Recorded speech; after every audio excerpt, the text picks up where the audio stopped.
Hello everybody, this is Janice Goldschmidt, and in the tutorial today we're going to be talking about portion sizes. You know, in the past we all had an idea of good foods versus bad foods, and today we have a much more nuanced appreciation that there really aren't any good foods or bad foods. It's just all about moderation and controlling portion sizes. This is a very important topic for weight management. So today I'm going to introduce the idea of portion size, explain what it means, how to find appropriate portion sizes, and then I'm going to give you a number of tips for controlling the size of your own meals and snacks, as well as the individuals that you work with or support. The issue of portion size is something we often don't think about directly. I mean, if we go out to a restaurant and we order something, they're going to serve us what they say is a portion size, and we're likely to eat the whole thing. Or we buy a snack at the store. We assume that that's a portion size, right? And we eat the whole thing. Or we heat up a frozen meal and we assume that's a portion size and we just eat the whole thing. But one of the best ways to control our weight and our health is to consider portion size and to evaluate it. So, and particularly we need to do this with foods that we know are energy dense but not nutrient dense. And by that I mean foods that have a lot of calories but don't bring us a lot of nutrients to help our body. A classic example of that is pasta. Pasta doesn't really have much in the way of nutrients, but it has a lot of calories. So it's important to consider what an appropriate serving size is. Now, if you see these two pictures, the picture on the left says it's a half cup, but it actually is in terms of visually, more closer to a cup, which is the amount of grains that CSS recommends be utilized, provided in a meal. So that is what a portion size might look like. But what people typically end up eating in terms of the amount of pasta they serve themselves is on the right. That's about 3.5 to 4 times the serving size. And of course, if you're eating that much pasta, it's going to have a significant consequence to your calorie intake and thus how much weight you gain or your weight management strategy. So considering what is an appropriate portion size is very, very important if you're going to take charge of your own weight management or if you support or work with individuals who have issues with overweight or obesity. So how do we determine portion size? When we buy a boxed or processed food, it's relatively easy to determine what the portion size is. And that is because the U.S. government mandates something called the nutrition facts. You'll find it on the side of most processed foods that you buy. The nutrition facts tell you lots of things, one of which is how much an appropriate serving size is, as well as the calorie and nutrition content of that serving. Now in this particular case, this is a sample nutrition facts for a frozen lasagna. It's telling you that 1 cup is a serving size, but it's also telling you that within this box there are actually 4 servings. So an appropriate serving size is 1/4 of this box. And it can often come as a rude surprise to find out how tiny the amount of an actual serving should be. That is why it's always useful to look at these nutrition facts. However, many foods do not come with the nutrition facts. When we prepare it ourselves, for example, and you have a casserole that you've put together, you won't have access to a convenient little serving size in detail.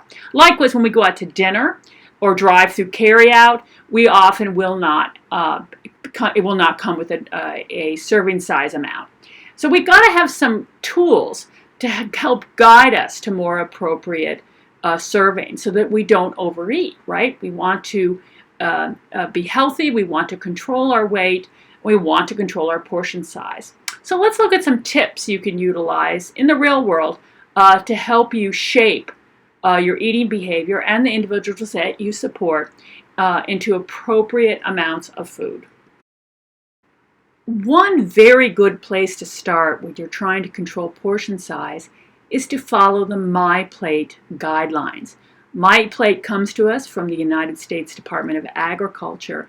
And if you don't know much about MyPlate, there's a tutorial already made, and already available on the CSS website that introduces it to you. But MyPlate is basically a visual that tells you how to divide up or how to meal plan appropriately. And it tells us that half of your plate should be comprised of fruits and vegetables. Fruits and vegetables have very low calorie content, but very high nutrient content. They're very nutritious, but with a lot less calories. At the same time, 1/4 of your plate should be composed of grains, predominantly whole grains, and 1/4 of your plate should be composed of proteins. Doesn't necessarily have to be meat, but protein-based foods. And then an additional serving can be made of dairy. So following the MyPlate will help guide you toward high nutritional quality meals and help you control the size of your portions as well. Another great tip for controlling portion size is to control the size of the plate or the bowl.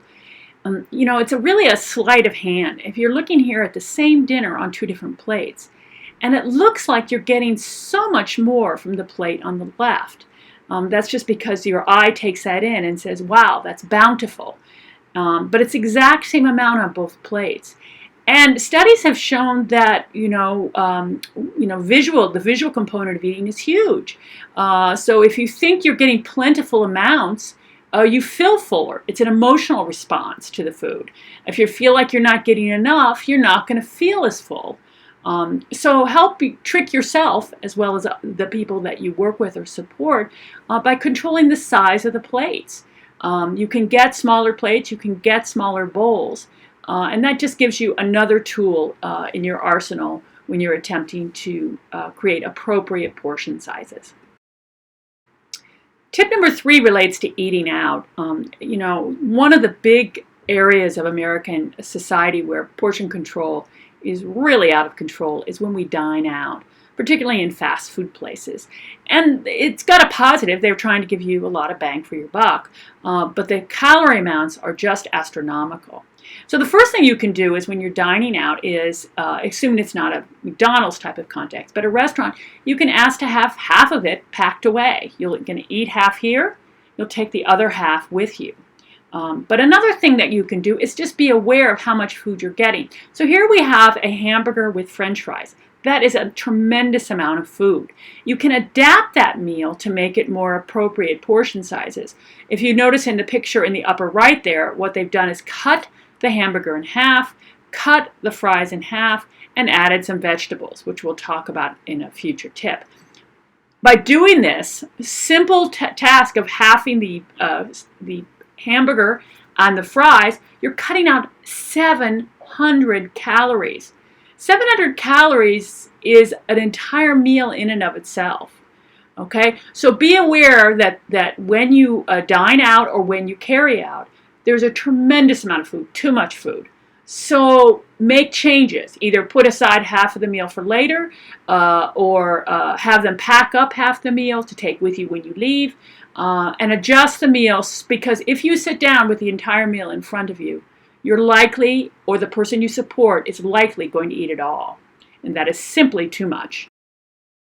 Tip number 4 tells us to promote single serving sizes of everything if you can go that direction.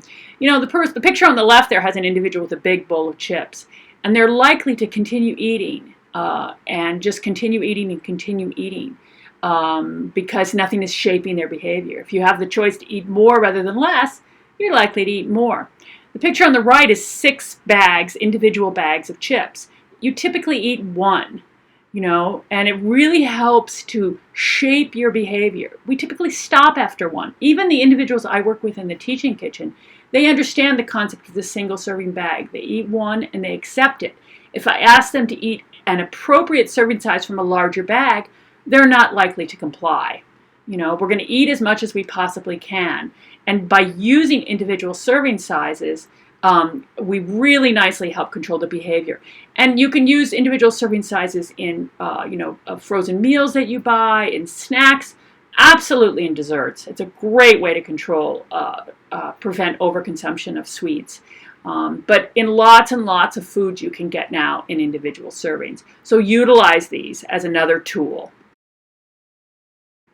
Okay, tip number 5 is control how fast you eat or the individuals that you work with eat. I have only been to a few houses at CSS, but what I find at meal times is a lot of noise, a lot of chaos. And we need to control that environment more. We need to bring everything down so people are very quiet and calm during the meal process. When things are busy and chaotic, you eat busy, right? You eat fast. And what we know about rapid eating is, first of all, you miss your satiation markers. And by that I mean when you're shoving food in your mouth very quickly, in the chaos of the room, you don't have an opportunity to feel that sense of fullness. Now, it's very important to give individuals the ability to sort of feel the status of their body and say, yes, I'm feeling full. And to do that, you really need to slow eating down. However, I want to say this, and it's very important. Please do not feel that the way to do this is to simply say, slow down, slow down, slow down, put your fork down, put your fork down. Food is one of the great pleasures in life, and we shouldn't deny that to other people as well. We want them to slow down, but the way to do that is not to nag them into it. The way to do that is simply to control the environment. Let's talk about what that means. So, this visual explains the benefits of slowing the rate of eating down, and there are a lot of benefits. First of all, we avoid all sorts of gastrointestinal problems, and of course, the individuals that we work with and support have many of these. Many side issues related to the GI tract. So slowing the rate of eating down really contributes to addressing this issue. But it's also beneficial because it increases the rate of absorption of nutrients. It increases the rate of absorption of water. It creates all sorts of appropriate health parameters. And it's been found to be a very effective tool in weight loss. When you slow the rate of eating down, you feel fuller. You start to feel that sense of your body of being full. So you're going to stop perhaps over consuming. But the answer is not, as I indicated, just to nag them into slowing down. The answer is to just control the entire environment. And what I like to do is say, turn off the CNN. Turn off the loud disco music or whatever you're playing. It's usually, news that's on in the background. Turn off the TV completely. Now, one option is just to have quiet. It's very hard to do. If people are talking to each other, that's fantastic. But if there's no social interaction going on, it may be quiet enough that people will just naturally slow down. Another option is to put on some very slow music, not disco, not dance music, but kind of a very almost a dirge, very slow. With slow sort of music, classical music, everyone's heart rate will go down.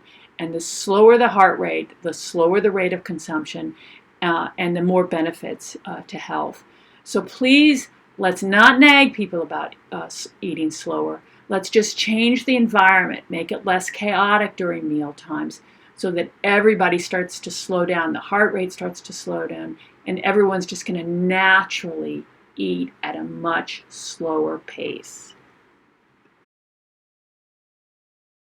So this brings us to tip number 6, which is about being aware. In nutrition, we call it mindfulness.